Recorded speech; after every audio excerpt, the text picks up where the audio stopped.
എല്ലാവർക്കും നമസ്കാരം.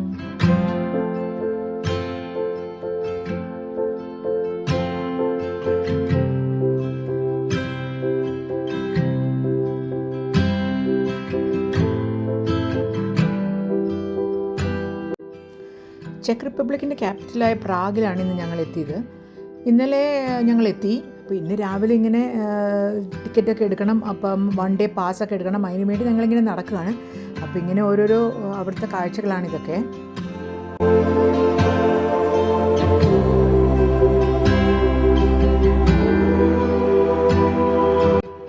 ഏത് സ്ഥലത്താണെങ്കിലും നമ്മൾ രാവിലെ എണീറ്റൊന്നിങ്ങനെ കുറച്ചൊന്ന് കറങ്ങി നടന്നാൽ എല്ലാം അവിടുത്തെ ഒരു സിസ്റ്റമും അവിടുത്തെ ആൾക്കാരുടെ റുട്ടീനും ഒക്കെ നമുക്ക് മനസ്സിലാവും. അതൊക്കെ ഒരു രസമാണ്. നമ്മളിങ്ങനെ നോക്കി ഇങ്ങനെ നടക്കും.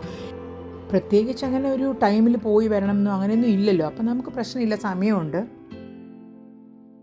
അപ്പോൾ അതൊക്കെ ഞങ്ങൾ നോക്കി ഇങ്ങനെ നടന്ന് പതുക്കെ വന്നിട്ട് ആ റെയിൽവേ സ്റ്റേഷൻ, ആ മെട്രോ സ്റ്റേഷൻ്റെ അവിടെ വന്ന് ടിക്കറ്റ് എടുക്കാൻ 2 ദിവസത്തേക്ക് പാസ് എന്ന് വിചാരിച്ചിട്ട് ഞങ്ങൾ അവിടെ ഒന്ന് 24 hours പാസ് എടുക്കാൻ നോക്കുകയാണ്. അപ്പോൾ ആ മെഷീനിൽ നമ്മൾ അടിച്ചാൽ മതി, നമുക്ക് ലാംഗ്വേജ് സെലക്ട് ചെയ്യാം, എന്നിട്ട് കാർഡ് സ്വൈപ്പ് ചെയ്ത് പാസ് കിട്ടും. പ്രിൻ്റ് എടുക്കണമെങ്കിൽ പ്രിൻ്റ് എടുക്കാം, പ്രിൻ്റ് എടുക്കണ്ടെങ്കിൽ വേണ്ട. ഞങ്ങൾക്കിപ്പം നമ്മൾ ചെയ്ത് ശരിയാണോ എന്നൊന്നും അറിയാൻ പറ്റാത്തതുകൊണ്ട് ഞങ്ങൾ എന്ത് ചെയ്തു, പ്രിൻ്റ് തന്നെ എടുത്തു. അപ്പോൾ പ്രിൻ്റ് ഓപ്ഷനിൽ ഞങ്ങൾ അവിടെ പ്രിൻ്റ് കൊടുത്തു കഴിഞ്ഞാൽ ഇതിൻ്റെ ഇടയിൽ കൂടി പ്രിൻ്റ് ഇങ്ങനെ വരും.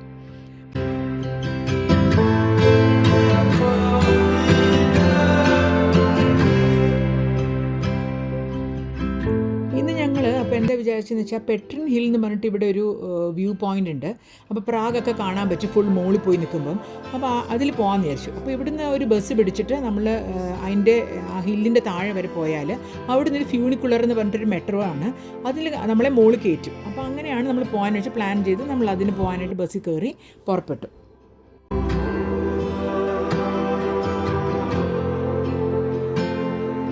അവിടെ ചെന്നപ്പോഴാണ് മനസ്സിലായത് ഫ്യൂണിക്കുലർ ഇപ്പം റിപ്പയറാണ്, അത് വർക്കാവുന്നില്ല, നമ്മൾ നടന്ന് തന്നെ കയറണം എന്ന്.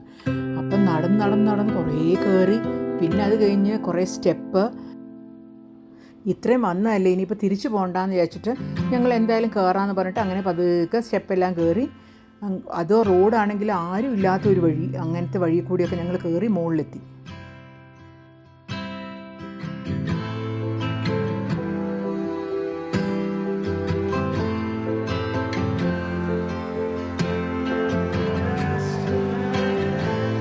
മുകളിലെത്തിക്കഴിയുമ്പോൾ ഒരു പാർക്ക് പോലെയാണ്. അവിടെ ഒരു മിനി ഐഫിൽ ടവർ പോലെ ഒരു ടവറുണ്ട്. ആ ടവറിൻ്റെ മുകളിൽ ശരിക്കും ഐഫിൽ ടവറിൻ്റെ അതേ ഡിറ്റോ ആണ്, പക്ഷേ ഹൈറ്റ് അത്രയ്ക്ക് ഇല്ല എന്ന് മാത്രം. അപ്പോൾ അതിൻ്റെ മുകളിൽ കയറി കഴിഞ്ഞാൽ നമുക്ക് പ്രാഗ് മുഴുവൻ കാണാം. അപ്പോൾ അതിന് വേണ്ടിയാണ് ഇത്ര ആൾക്കാർ കയറി വരുന്നതൊക്കെ. പക്ഷേ ഞങ്ങൾ ആ ഫ്യൂണിക്കുലർ ഉണ്ടെന്ന് വിചാരിച്ചിട്ടാണ് ഇതിന് വരുന്നത്, അല്ലെങ്കിൽ ഇതിന് വരില്ലായിരുന്നു. അപ്പോൾ അങ്ങനെ എന്തായാലും ശരി, ഇനിയിപ്പം ഇവിടെ കുറച്ച് നേരം ഇരിക്കാം എന്ന് വിചാരിച്ച് ഞങ്ങൾ അങ്ങനെ അവിടെ ഇരുന്നു. കുറച്ച് നേരം കഴിഞ്ഞപ്പോഴത്തേക്കും പിന്നെയും മഴ തുടങ്ങിയപ്പോൾ ഞങ്ങളിനി അവിടെ ഇരിക്കാനും പ്രയാസം, കുടയും നമ്മുടെ കയ്യിലില്ല. അപ്പം ഞങ്ങൾ താഴോട്ടിറങ്ങി. ആ താഴോട്ടിറങ്ങുന്ന വേറെ ഒരു വഴിയാണ്, പക്ഷെ അത് നല്ല വഴിയായിരുന്നു. അവിടെ നിറച്ച ആപ്പിൾ തോട്ടങ്ങളുടെയൊക്കെ ഇടയിൽ കൂടി ഞങ്ങൾ ഇറങ്ങി താഴെ വന്ന് അപ്പോൾ കുറേ പ്രാഗിൻ്റെ ഫുൾ വ്യൂ നമുക്ക് കാണാം അവിടെ നിന്ന് നോക്കിയാൽ. അപ്പോൾ അങ്ങനെ നമ്മളത് നല്ലോണം എൻജോയ് ചെയ്ത് നമ്മൾ താഴോട്ടിറങ്ങി.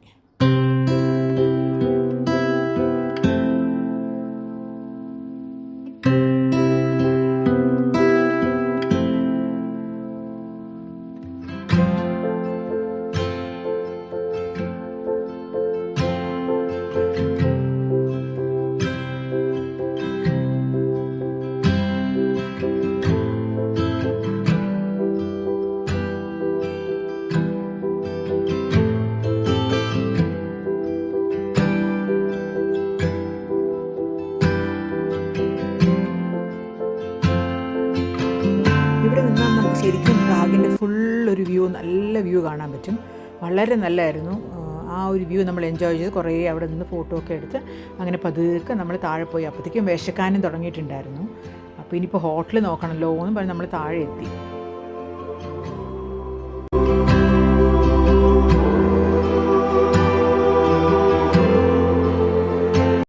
താഴെ ഞങ്ങൾ ഇറങ്ങിയ ഉടനെ തന്നെ ഒരു വെജിറ്റേറിയൻ ഹോട്ടൽ അവിടെ കണ്ടു. അപ്പം നമ്മൾ എന്തായാലും അവിടെ പോയി കഴിക്കാമെന്ന് പറഞ്ഞിട്ട് അങ്ങനെ അവിടെ പോയിട്ട് നല്ല ഒരു ലഞ്ച്, നല്ല ലഞ്ചായിരുന്നു. അത് ഇവരുടെ സ്റ്റൈലിൽ തന്നെ ചെക്ക് സ്റ്റൈലിലുള്ളൊരു വീഗൻ റെസ്റ്റോറൻ്റ് ആയിരുന്നു. അപ്പോൾ നമ്മളവിടെ പോയിട്ട് അവരുടെ ഫുഡ് നല്ലോണം എൻജോയ് ചെയ്ത് കഴിച്ചു. നല്ല ഫുഡൊക്കെ കഴിച്ചപ്പം നടന്ന ക്ഷീണമൊക്കെ മാറി. അപ്പോൾ ഇനി ഞങ്ങളെന്താ അടുത്ത് നമുക്ക് ചാസ് ബ്രിഡ്ജ് പോകണോ, കുറച്ച് മഴയുണ്ടായിരുന്നു, എന്നാലും നമുക്ക് എന്തെങ്കിലും പ്ലാൻ ചെയ്യാമെന്ന് പറഞ്ഞിട്ട് ഞങ്ങളങ്ങനെ അവിടെ ഇരുന്നൊന്ന് പ്ലാനൊക്കെ ചെയ്ത് ഇറങ്ങി. അപ്പോൾ ഇനി ആ വിശേഷങ്ങളൊക്കെ ആയിട്ട് അടുത്ത ദിവസം വരാം. ഇതുവരെ എല്ലാവർക്കും